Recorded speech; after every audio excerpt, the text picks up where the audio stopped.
Bonjour à vous, ou plutôt bonsoir, car nous sommes aujourd'hui le 18 décembre à 0h39 du matin. Donc, je voudrais vous entretenir succinctement de, de quelque chose qui m'a profondément choqué. J'ai entendu, je ne sais plus de qui ça provient d'un ministre qui, à l'issue du rejet de la loi sur l'immigration, présenté par le gouvernement, du rejet par l'Assemblée nationale, c'est-à-dire de une motion de rejet, s'est exprimé en disant que cette assemblée est ingérable. Alors j'ai entendu ça, mais je n'en croyais pas mes oreilles. Un ministre qui dit que l'Assemblée nationale est ingérable, mais ingérable par le ministre, par l'exécutif. Depuis quand, suivant notre constitution, l'Assemblée nationale doit être gérée par l'exécutif?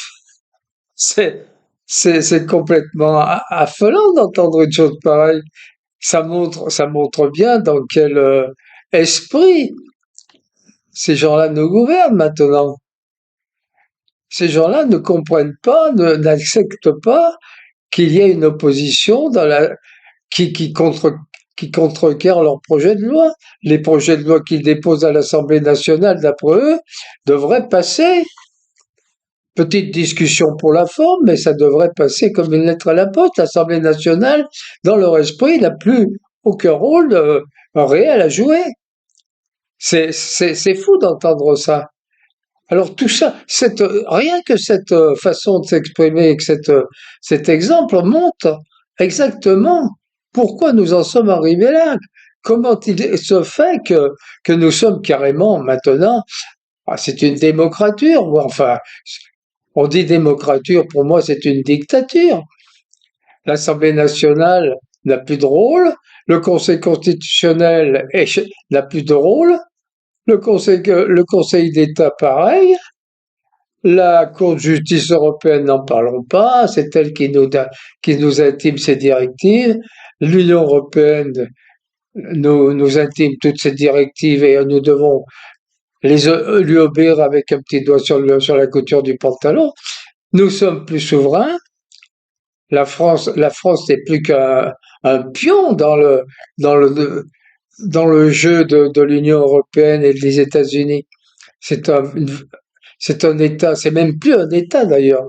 C'est un territoire vassal conquis par les États-Unis par l'intermédiaire de l'Union européenne et de l'Allemagne qui est son Deus ex machina. Et à l'intérieur de ce territoire de la France, nous avons un magma de soi-disant élites composée d'hommes politiques véreux, composée de hauts fonctionnaires plus ou moins véreux ou acquis à l'idéologie atlantiste ou seulement acquis à leurs propres intérêts et faisant le dos rond et s'exprimant et allant toujours dans le sens de la doxa, qui ne n'iront jamais à l'encontre de ce qui leur a été dit de faire ou de dire. Nous avons tout un ensemble de corps d'État maintenant qui ne jouent plus leur rôle et qui sont inféodés au pouvoir politique, au pouvoir de l'argent, par lâcheté ou par intérêt, et également avec ces connexions avec les organismes mafieux, le crime organisé qui a investi plus ou moins les organes de l'État et les grands groupes économiques, les grandes sociétés. Et voilà où nous en sommes arrivés. C'est tout à fait symptomatique. Cette parole dite par un ministre vous prouve où on en est actuellement.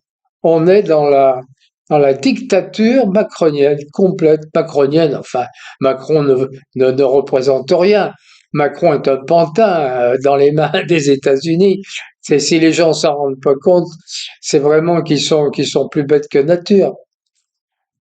Donc voilà, je voulais vous faire part de ces quelques petites réflexions de ce matin, du lundi matin, et de la colère qui m'a pris, de l'étonnement, un étonnement vraiment incommensurable d'entendre ça dans la bouche d'un ministre, qu'on puisse se permettre, qu'un ministre puisse se permettre de dire cette parole aujourd'hui en France, que l'Assemblée nationale était ingérable, c'est-à-dire que il se faisait, il se faisait fort de gérer, lui, l'Assemblée nationale.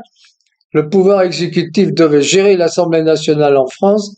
C'est la première fois que j'entends ça, et c'est la première fois d'ailleurs qu'un ministre, que ça a été dit en France, certainement depuis de nombreuses années, peut-être même depuis que l'Assemblée nationale existe. Bon, voilà. Réfléchissez à tout ça. Je vous souhaite une bonne nuit et merci de m'avoir écouté. Vous êtes sur ma chaîne Chronique d'une colère ordinaire. Bonne nuit. Au revoir.